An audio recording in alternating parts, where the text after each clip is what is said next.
अगर आप SS music से जुड़े रहना चाहते हैं तो इस चैनल को सब्सक्राइब करें और बेल आइकन को दबाना ना भूलें।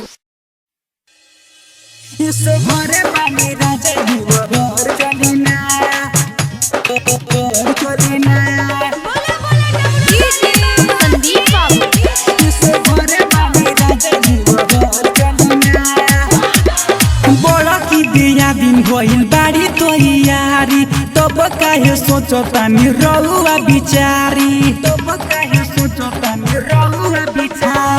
बड़ा की दिया दिन भइल बाड़ी तो यारी तब काहे सोचतानी रहुआ बिचारी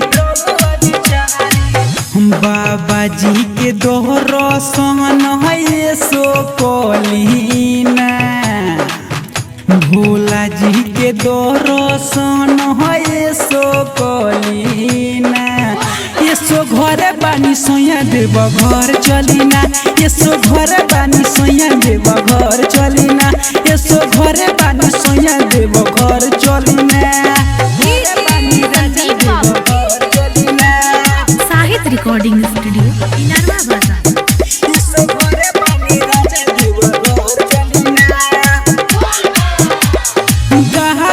जातावे मुखिया के गाड़ी तब काहे सोचतानी आगे पिछाड़ी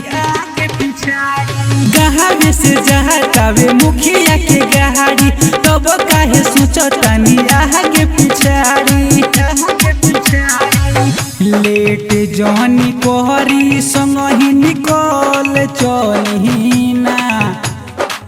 लेट जहनी कोहरी संग ही निकल चलीना एसो घरे बानी राजा देव घर चलीना एसो घरे बानी सैया देव घर चलीना एसो घरे बानी राजा देव घर चलीना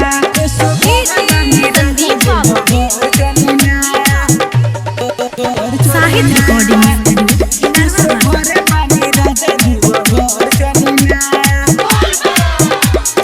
मोतीलाल मतलबी रहेला घर दूर से राजू रंगीला हो मने बड़ी तरह से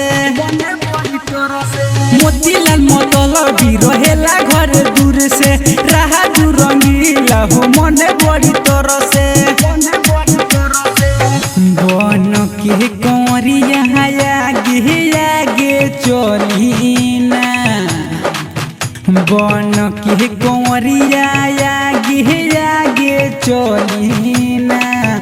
एसो घरे बानी राजा देव घर चलीना एसो घरे बानी सैया देव घर चलीना एसो घरे बानी राजा देव घर चलीना। Recording by DJ Zakir.